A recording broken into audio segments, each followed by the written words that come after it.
यामिनी को पत्थरबुज बाबा के यहाँ से निकलते निकलते रात हो चुकी थी। यामिनी को अब समझ नहीं आ रहा था कि वो क्या करे, क्या जवाब देगी वो गांव वालों को। अगर कुछ कहा नहीं होता तो फिर भी ठीक था, लेकिन अब तो यामिनी गांव वालों के सामने वादा भी करके आ चुकी थी कि वो किसी बाबा को लेकर आएगी।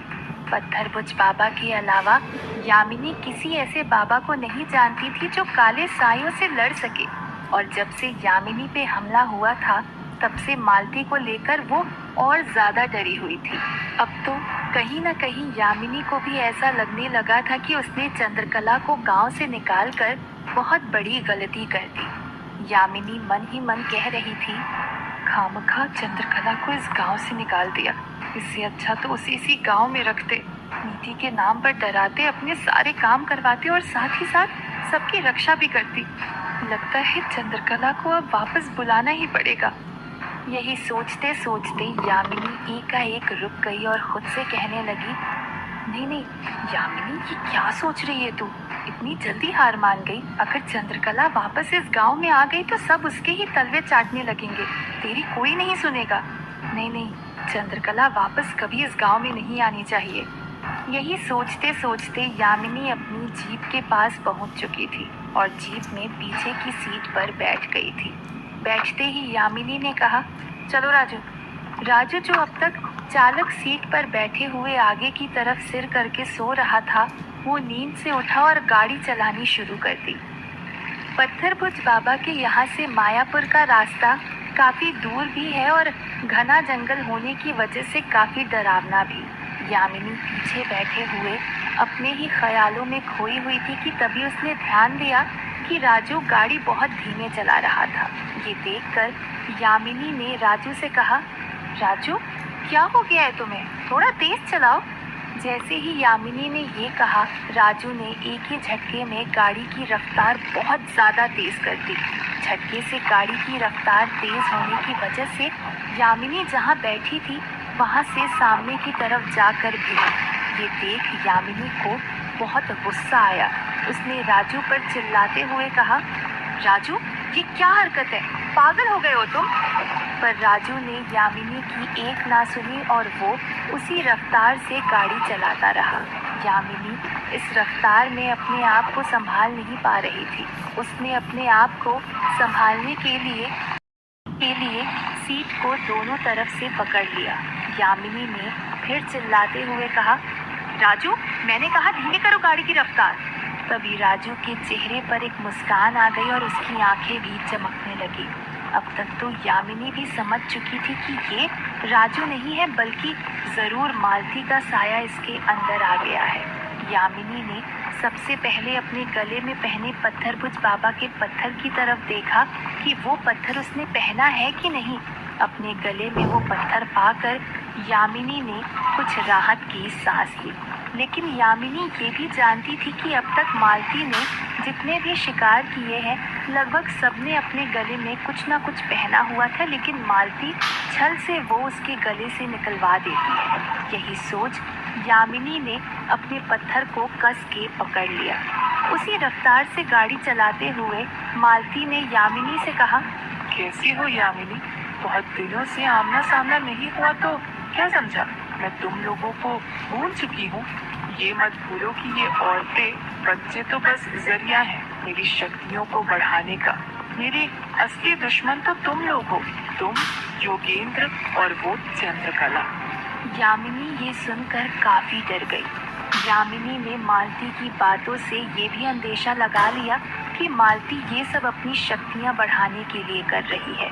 तभी मालती ने उसी रफ्तार में गाड़ी को मोड़ा जिससे यामिनी गाड़ी के अंदर ही नीचे गिर गई। जब यामिनी वापस उठी तो मालती ने अपनी बात जारी रखते हुए कहा, एक बार मेरी शक्तियाँ बढ़ गई तो फिर तुम्हारे ये धागे पत्थर मेरा कुछ नहीं बिगाड़ पाएंगे। जैसे ही मालती ने ये कहा, यामिनी की आंखें फटी की फटी रह गई। एकाएक उसका हाथ वापस गले में पहने पत्थर की तरफ गया, लेकिन यामिनी ये देखकर चौंक गई कि अब उसके गले में वो पत्थर नहीं था। उसने घबराते हुए मन ही मन कहा, हे भगवान, पत्थरबुज बाबा का पत्थर कहाँ गया? तभी उसे याद आया कि शायद अभी जब वो नीचे गिरी थी तब उसके गले में से वो पत्थर नीचे गिर गया होगा। यामिनी ने फिर एक बार गिरने का नाटक किया और नीचे उस पत्थर को ढूंढने लगी, लेकिन उसे वो पत्थर कहीं नहीं दिखाई दिया। अब यामिनी की सांसें अटक गई, क्योंकि वो जानती थी कि अगर मालती ने ये देख लिया कि उसके गले में वो पत्थर नहीं है तो वो एक क्षण भी नहीं लगाएगी उसे मारने में। तभी उसने देखा कि राजू का पूरा शरीर सामने की तरफ था और उसकी गर्दन पीछे की तरफ मुड़ रही थी। देखते ही देखते राजू की पूरी गर्दन पीछे मुड़ चुकी थी। ये देख यामिनी और ज़्यादा डर गई। उसे डर था कि अब तो मालती की नज़र उसके गले पर चली ही जाएगी। इससे बचने के लिए यामिनी ने तुरंत अपनी साड़ी के पल्लू को गले के ऊपर ले लिया ताकि मालती की नज़र उसके गले पर ना पड़े। यामिनी ने आखिरकार मालती को समझाने की कोशिश करते हुए कहा, देखो मालती, तुम्हें गलत फहमी हुई है। मैंने कभी तुम्हारा बुरा नहीं चाहा। तुम्हें मारा भी मैंने नहीं था, तुम्हारे भैया ने ही तुम्हें मारा था। यहाँ तक कि मैं तो तुम्हें मुक्ति दिलाना चाहती थी। ये सुन मालती जोर जोर से हंसते हुए कहने लगी, मुक्ति, वो भी पूरे 12 साल बाद, ताकि मैं काला साया ना बन जाऊं और बेवजह मेरे देवता तुल्य भैया पर इल्जाम मत लगाओ यामिनी। उन्हें तो तुम लोगों ने ही उकसाया था मेरी जान लेने के लिए। मालती पुरानी बातें दोहराकर अपने मन की सारी भड़ास निकाल रही थी, लेकिन यामिनी का ध्यान मालती की बातों पर कम सामने सड़क पर ज्यादा था, क्योंकि गाड़ी की रफ्तार अभी भी उतनी ही थी। लेकिन अब तो मालती इस तरफ देख रही थी। गाड़ी कभी सड़क के दाहिने तरफ नीचे उतर रही थी तो कभी सड़क के बाईं तरफ, कभी इस तरफ पेड़ से टकराते हुए बच रही थी तो कभी उस तरफ। ये सब देख यामिनी की धड़कनें बढ़ने लगी थी। उसे अपने सामने अपनी मौत दिखाई दे रही थी, क्योंकि अगर गाड़ी कहीं पेड़ से टकरा गई तो भी वो नहीं बचेगी, या मालती को ये पता चल गया कि उसके गले में वो पत्थर नहीं है तो भी मालती उसे जिंदा नहीं छोड़ेगी। पत्थरभुज बाबा की गुफा का रास्ता चंद्रकला के घर से होते हुए गुजरता था, जहां अभी रेशमी रह रही थी। गाड़ी अब चंद्रकला के घर से लगभग 100-200 मीटर दूर थी। तभी रेशमी किसी काम से घर से बाहर निकली थी। तभी उसका ध्यान गाड़ी पर गया। गाड़ी की रफ्तार तेज जरूर थी, लेकिन वो आगे कम बढ़ रही थी। सड़क के इधर उधर ज्यादा उतर रही थी, जिसकी वजह से 100-200 मीटर की दूरी तय करने में काफी समय लग रहा था। गाड़ी देखकर रेशमी समझ गई थी कि गाड़ी हवेली की है। तभी रेशमी ने देखा कि गाड़ी के चालक की गर्दन पूरी तरह पीछे की तरफ मुड़ी हुई थी।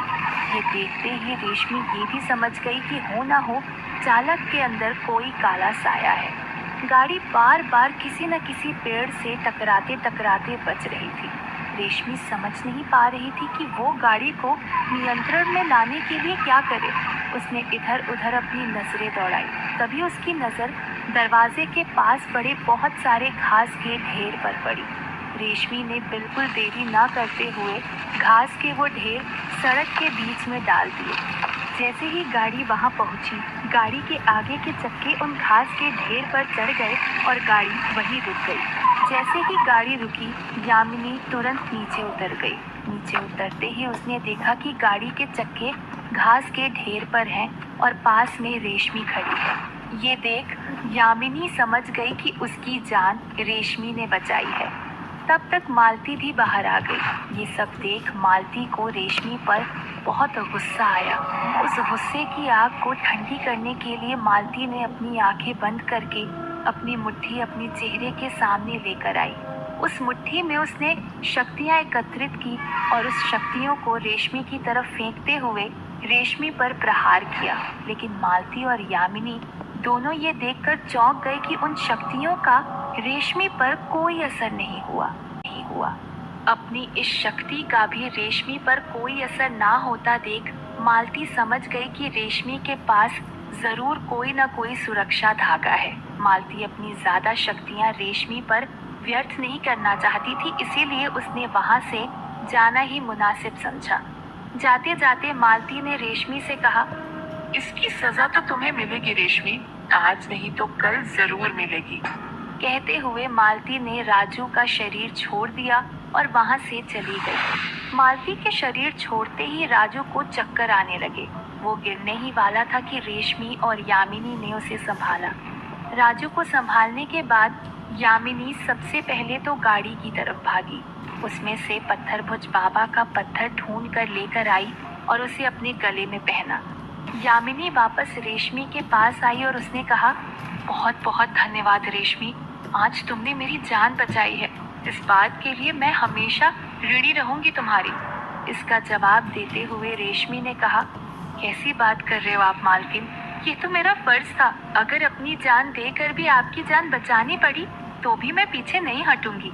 रेशमी की इस बात ने यामिनी का दिल जीत लिया था। उसने आगे रेशमी से पूछा, लेकिन एक बात समझ नहीं आई रेशमी, उस काले साए ने तुम्हारे ऊपर अपनी शक्तियों का इस्तेमाल किया लेकिन तुम्हें कुछ नहीं हुआ, कैसे?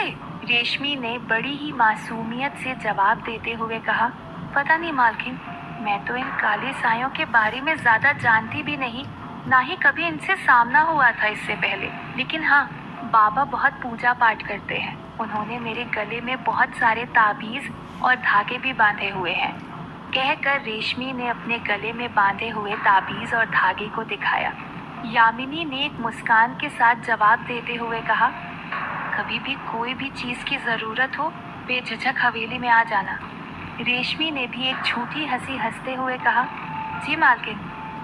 अब तक राजू ने भी गाड़ी घास के ढेर से नीचे उतार दी थी और यामिनी गाड़ी में बैठकर वहां से चली गई। यामिनी के जाने के बाद रेशमी ने यामिनी की जाती हुई गाड़ी को देखते हुए कहा, चलो अच्छा है मेरा आज का काम मालती नहीं कर दिया। कहकर रेशमी अंदर की तरफ चली गई। सुबह का वक्त था। चंद्रकला टीले वाले बाबा के लिए चाय बनाकर लाई थी। तभी वहां पर मायापुर के पास के गांव के सरपंच जी आए। चंद्रकला उनके लिए भी चाय लेने अंदर चली गई। टीले वाले बाबा और सरपंच जी के बीच कुछ देर इधर उधर की बातें करने के बाद सरपंच जी ने मुद्दे की बात करते हुए कहा, बाबा मैं एक प्रस्ताव लेकर आया था, अगर आपको मंजूर हो तो। इस पर टीले वाले बाबा ने कहा, कहिए ना सरपंच जी, बेझिझक कहिए।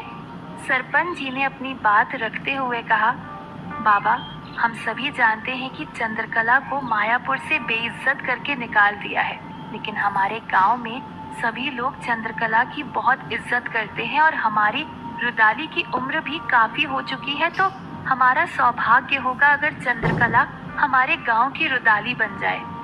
जवाब देते हुए टीले वाले बाबा ने कहा, देखिए सरपंच जी, बात ऐसी है कि ये निर्णय सिर्फ चंद्रकला का ही हो सकता है।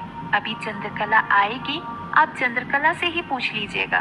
तभी चंद्रकला वहां पर चाय लेकर पहुंच ही गई। उसने टीले वाले बाबा की आखिरी बात सुन ली थी। आते ही उसने बाबा से पूछा, क्या पूछने की बातें हो रही बाबा? इस पर टीले वाले बाबा ने चंद्रकला से कहा, सरपंच जी तुम्हें अपने गांव की रुदाली बनाना चाहते हैं, क्या कहती हो, जाना चाहोगी? चंद्रकला ने जवाब देते हुए कहा, आप भी कैसी बात कर रहे हैं बाबा, आप जानते हैं कि मैं मायापुर के अलावा कहीं की रुदाली नहीं बन सकती। ये सुनकर सरपंच जी ने कहा, लेकिन चंद्रकला तुम्हें तो मायापुर से निकाल दिया गया है, यहाँ तक कि मायापुर में तो नई रुदाली भी आ चुकी है, तो तुम्हें क्या अभी भी लगता है कि मायापुर के लोग तुम्हें वापस बुलाएंगे? इसके जवाब में चंद्रकला ने सरपंच जी से कहा, सरपंच जी अब मायापुर के लोग मुझे वापस बुलाए या ना बुलाए इससे मुझे ज्यादा फर्क नहीं पड़ता है, लेकिन मैंने अपना ये जीवन मायापुर और मायापुर के लोगों के लिए समर्पित कर दिया है। मैं जहाँ भी रहूंगी मायापुर के लोगों की सेवा करती रहूंगी। सरपंच जी को ये बात कुछ हजम नहीं हुई। उन्होंने चंद्रकला से पूछा, चंद्रकला सब गांव वालों ने मिलकर तुम्हें मायापुर से निकाला था, फिर भी तुम उनके लिए इतना कुछ करना चाहती हो, ये कुछ समझ नहीं आया। चंद्रकला ने सरपंच जी को समझाते हुए कहा, सरपंच जी क्या आपके घर वालों के साथ लड़ाई नहीं होती, झगड़े नहीं होते, तो आप क्या करते हैं, घर छोड़कर चले जाते हैं? सरपंच जी ने कोई जवाब नहीं दिया, बस ना में सिर हिलाया। इस पर चंद्रकला ने अपनी बात जारी रखते हुए कहा, नहीं ना, आप वहीं पर रहकर घर वालों को समझाने की कोशिश करते हैं, उनकी सुरक्षा के बारे में सोचते हैं। वैसा ही कुछ रिश्ता है मेरा मायापुर के लोगों के साथ। सरपंच जी चंद्रकला की भावनाएं समझ चुके थे, इसीलिए उन्होंने भी ज्यादा दबाव डालना उचित नहीं समझा और वहां से चले गए। सरपंच जी के जाने के बाद चंद्रकला ने टीले वाले बाबा से कहा, बाबा अब और इंतजार नहीं कर सकती मैं। इससे पहले कि मालती अपना अगला शिकार ढूंढे, मुझे मायापुर जाना ही होगा। टीले वाले बाबा ने जवाब देते हुए कहा, तुम्हें और इंतजार नहीं करना पड़ेगा चंद्रकला, समय आ गया है तुम्हारा वापस मायापुर जाने का। 1 या 2 दिन में गांव वाले खुद तुम्हें बुलाने के लिए यहाँ आएंगे। ये सुन चंद्रकला के चेहरे पर एक मुस्कान झलक आई।